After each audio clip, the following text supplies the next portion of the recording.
All right, we back. Motor City Sports Talk. We in the building. Appreciate everybody for checking in. Let's talk about Detroit Lion football. And according to the Free Press, they made an observation that sounds to be factual.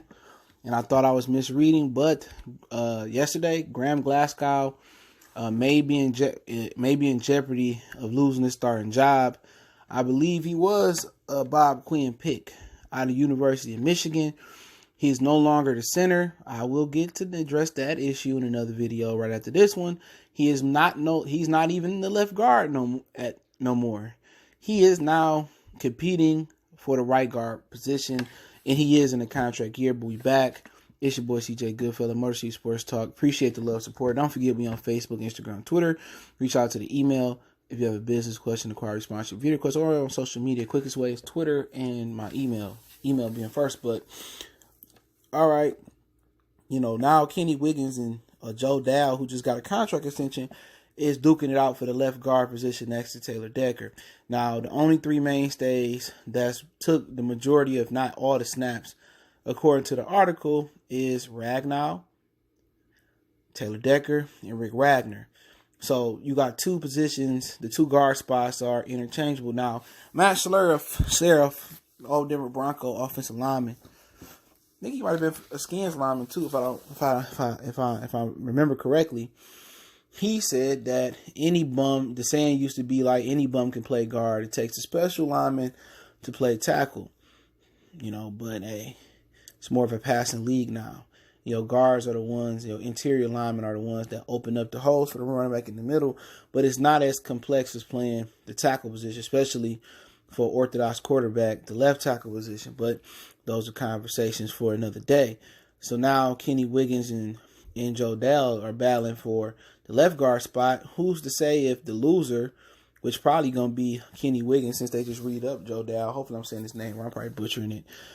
The loser might go over to right guard. Okay? So we got to switch. Now you might say, what's the difference? All right, if you got a right-handed quarterback, usually the right side of the line, it's not every offensive line. The right side of the line is usually the blocking side, the run blocking side of the line. Usually got better run blockers on the right side. Now, your left side of the line is important because it's your quarterback's blind side. So you're really not worried about most situations. You're not worried about the quarterback getting hit, handing the ball off, unless, it's a, misread or whatever, or you don't worry about him getting hit doing draws or stuff like that. Unless it's a run pass option. The Lions have been doing those for the last few years. I know they got a different offensive coordinator. But you're not worried about it, when he handing the ball off. You want that blind side to be protected. He needs as much time as possible when he's dropping back. And usually your left tackle is, at least at the bare minimum, he's a great pass blocker. He got good feet. And, your guards, they, depends on if you want them pulling. They might have to be athletic. It depends on the blocking scheme. If you want to be like Larry Allen and those Cowboy teams, you want a big nasty guard, maybe not mobile but just strong, and he gonna open up lanes for like Emmett or something like that. Then you want a big strong guard. All right. So those kind of a small breakdown of each position and why it's kind of so important, the ones I spoke on. But it's not to be forgotten that Graham has a contract year. So it sounds like Graham Glasgow has got 1 foot in the door, 1 foot out the door. And it's kind of like possibly they could be phasing him out the offense. It may not be, the observation may not be that he having a bad camp. It's really hard to tell because when they doing those 7-on-7 drills, or they doing the little 2-minute scrimmage drills, everybody not going as hard as they can because you don't want to hurt the opposing team's quarterback in those them joint practices. So you're not getting the best pass rushing, from offensive line. Not in the one-on-one pass rushing drill, yeah. You might have been getting whooped or whatever, but it just seems like, if they believed in him, he was going to be the future at left guard, center, or right guard, it seemed like he would have got a contract extension like Joe Dahl. And that's how it's just playing. If they believed that he was going to be that guy, and maybe he had a slow camp, and maybe they said, we're going to pay Graham. And Dahl had a stronger camp. And you're like, we think Dahl got got a better chance of being with the team. So it's kind of troubling as well too, because that's kind of showing some instability at the guard position. All of a sudden, you take our center last year, who's played left guard in this league before, and now you move him to the right sideline, and now Kenny Wiggins and Joe Dahl moving to the left sideline. I believe that the winner between Kenny Wiggins and Joe Dahl is going to be Bob Quinn's long-term starter, unless he comes across a great value in the draft or in free agency. So I think them playing Joe Dahl, maybe they figured that, you know what, worst case scenario, he'll be a serviceable interior lineman for us. We can interchange him. He's a utility guy. We pay him. But I really do think they might have a long-term solution with either Dahl or with Kenny Wiggins. And at the end of the day, Bob Quinn hasn't been able to get the line right. He struck out everywhere or every time across the way on the way. Other than Ragnow, the jury's still out. Graham Glasgow was a mid-round pick. Obviously, unless he comes out and has some super strong season, they phase him out. Rick Wagner, I think all of us gonna think he gonna be eventually phased out and gone. It wouldn't surprise me if Terrell Crosby took the right tackle position this year from him at some point. Maybe not now because he's taking on the first team snaps, but I wouldn't be surprised. And Bob Quinn didn't draft him. He was like a 6th-round pick, but we gotta see if the jury's still out on him. But I'm surprised that he not in the in the cut for interior guard spot, because he played all 5 positions at Oregon. But obviously this the pros is a little bit different. TJ Lane he struck out with. Rick Wagner like he's striking out with.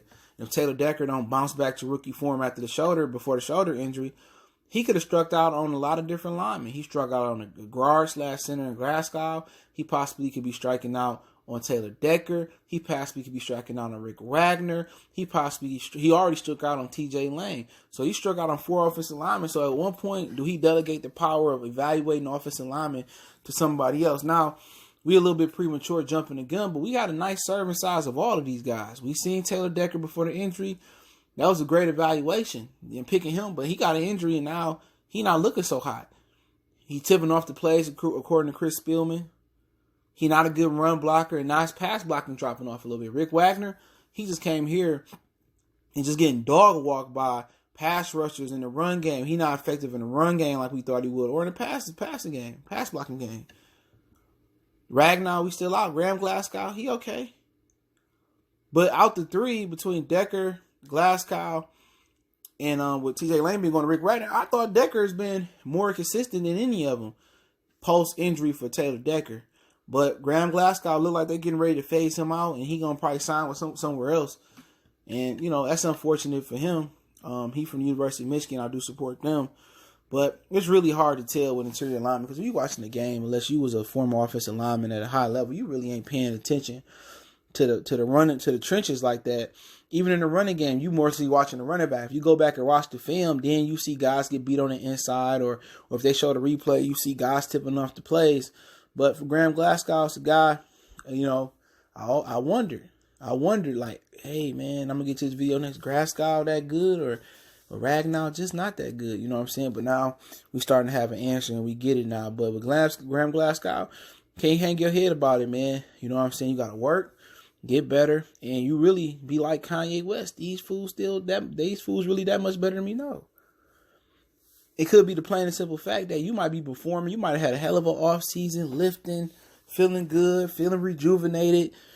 You feel like you having the best camp of your life. But they already got in their minds they're going to phase you out because they don't want to pay you. You got to know what type of organization you fucking with. You feel me? This is an organization that's hired by Quinn to bring the frugal circus act that the New England Patriots have to Detroit. That's why he was paired with Martha Ford, because he cheap and they want to get a Super Bowl for the low. That's just what it is. So Glasgow he might be a tremendous, but he might be better than Kenny and Joe Dahl and other interior linemen they got. But those guys are cheaper for the price. And the Lions feel like they can get by paying the cheaper price with the interior lineman than paying a guy like Graham Glasgow, whatever the market dictates he should get, which is above what they value him. But hey, Motor City Sports Talk, I'm going to bounce back with another one. Appreciate the love, support. Keep sharing the videos. Don't forget we on Facebook, Instagram, Twitter. Reach out to the email. Make sure you hit that subscribe button, bell icon button, share the videos. All my information